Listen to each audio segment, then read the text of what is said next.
¿Qué tal, queridos amigos?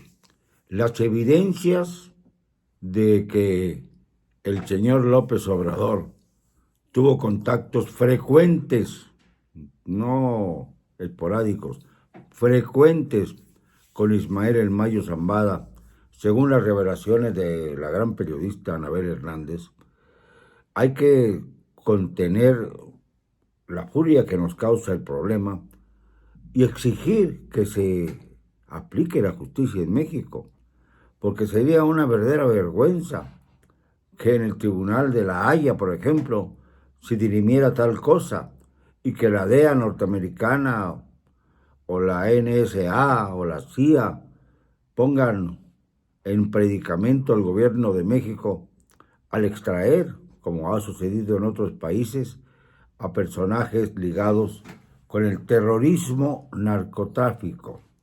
Es el terrotráfico, por decirlo de alguna manera. Pero los Estados Unidos lo consideran ya terrorismo y es una de las causas más delicadas de la amenaza del señor Trump para México. Son tres las amenazas: aranceles, deportaciones, combate al narcotráfico, sobre todo en la especialidad del fentanilo, que mata a 9 norteamericanos o estadounidenses por hora. Entonces esto lo han tomado muy a la ligera, muy a la tontería de cantar el himno nacional para aquello de que los mexicanos somos soldados cuando llega la hora de que se oye nuestro territorio. Está bien que cantemos el himno, que por cierto no es un himno ya cuya letra pueda considerarse adecuada para los tiempos actuales. Es un himno bélico, cuando en México tenemos un ejército, con todo respeto, de constructores, vamos a llamarlos así, para no ofender a nadie, que desgraciadamente sirven para realizar obras, administrar las aduanas, pero no están preparados para la guerra. Alguna vez Manuel Camacho Solís, que en paz descanse, me dijo que cuando él fue como comisionado de la paz a Chiapas, se dio cuenta de que el ejército mexicano, que los soldados que estaban ahí atendiendo la emergencia de la guerrilla pacifista que se erguía en Chiapas como una de las amenazas más terribles para el gobierno de Carlos Salinas. Fíjense cuánto tiempo ya pasó. Pues me decía que los soldados, cuando iban al combate, los primeros 11 días, porque nada más fueron 11 días de batallas, de supuestas batallas, los soldados temblaban.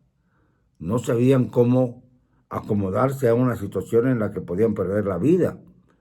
Y no estaban preparados para ello, estaban preparados para otras cosas, para el plan DN3, pero no para enfrentar a un ejército de guerrilleros.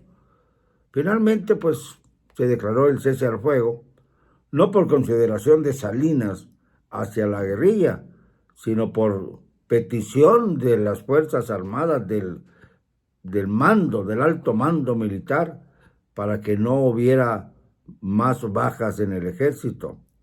A pesar de que muchos de los miembros del EZLN llevaban y portaban rifles de palo, no armas de verdad. Estaban ahí nada más para contrarrestar el impulso bélico del gobierno para tratar de atrapar al mayor número posible de guerrilleros.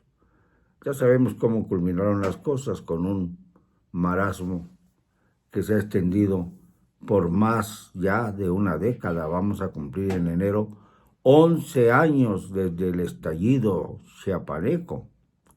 No, 11, sí, una barbaridad, no, ¿cómo 11 años? ¿Qué digo? Esto fue en 1994. Estamos hablando nada menos que de 31 años. 31 años desde que surgió la guerrilla pacifista, el EZLN. Una cosa increíble, ¿no? que después de tantos sexenios estemos en una situación en la que ni un paso para adelante, ni un paso para atrás. Ni para baile sirve, vamos. Pero bueno, ahí está pues uno de los elementos que desataron la mayor violencia imaginable, poco a poco, eso sí fue. Y la otra cosa que hay que agradecerle al EZLN es que sí, lograron dignificar a los pueblos indígenas del sureste de México. Pero esos pueblos indígenas del sureste de México han tenido que estar siendo parte de una migración hacia el sur, es decir, de un éxodo de mexicanos hacia Guatemala, porque ya Chiapas está incontrolable. El exgobernador Rutilio Escandón es verdaderamente otro de los elementos que debiera ser procesado y encarcelado en todo caso. Ahora con un nuevo gobernador, Eduardo Ramírez, veremos hasta dónde llega pues la normalidad en un estado tan entrañablemente mexicano. Fue de los estados como Yucatán y Chiapas, los únicos dos estados que por dignidad se separaron del Pacto Federal cuando Antonio López de Santana decretó que se erigiría en una república centralista, que en realidad es lo que es todavía, pero tanto yucatecos como chiapanecos decidieron no estar dentro de esa política que de ninguna manera respetaba las soberanías de las entidades federales. Y entonces, cuando se recuperó la lógica y volvió el federalismo, Yucatán y Chiapas volvieron a sumarse a nuestra entrañable República Mexicana. México por encima de cualquier otra cosa. Y esto es lo que han convertido en leyenda negra a los tontos y los que no estudian la historia. Pero bueno, eso es otra cosa, no tiene ninguna importancia. Lo que quiero referirme hoy es precisamente al hecho de que la violencia no ha sido disipada por una negligencia absoluta y que además la justicia, si la hay, debe comenzar ya proceso penal contra el expresidente Andrés Manuel López Obrador, señalado con pruebas de haber estado permanentemente en contacto con el peor criminal que hemos tenido en México, Ismael El Mayo Zambada García, quien está detenido ahora en Nueva York y que está cantando, pero no cantando al estilo de Julio Iglesias, así con susurros, no, cantando de a de veras y con firmeza y con pruebas en la mesa. Por eso López Obrador pues está refugiado en alguna parte de México, no precisamente en su rancho en Palenque, en la chingada, no. A lo mejor está en su ranchito El Carajo, o no sé dónde esté. Pero el caso es que no está en Palenque, como he venido repitiendo. Y la señora Claudia Sheinbaum no se atreve a ocupar el recinto del señor López Obrador en Palacio Nacional. Tendrá que construir una tercera sección para que pueda vivir en Palacio Nacional y se deje en esa utopía socialista López Obradorista, se deje el recinto donde vivió López Obrador como si fuera el recinto de Juárez, que está al otro lado de Palacio. Estamos perdiendo ya todo sentido común, toda congruencia en esto de defender, como lo hacen los de Morena, a una cuarta transformación tramposa y absolutamente putrefacta.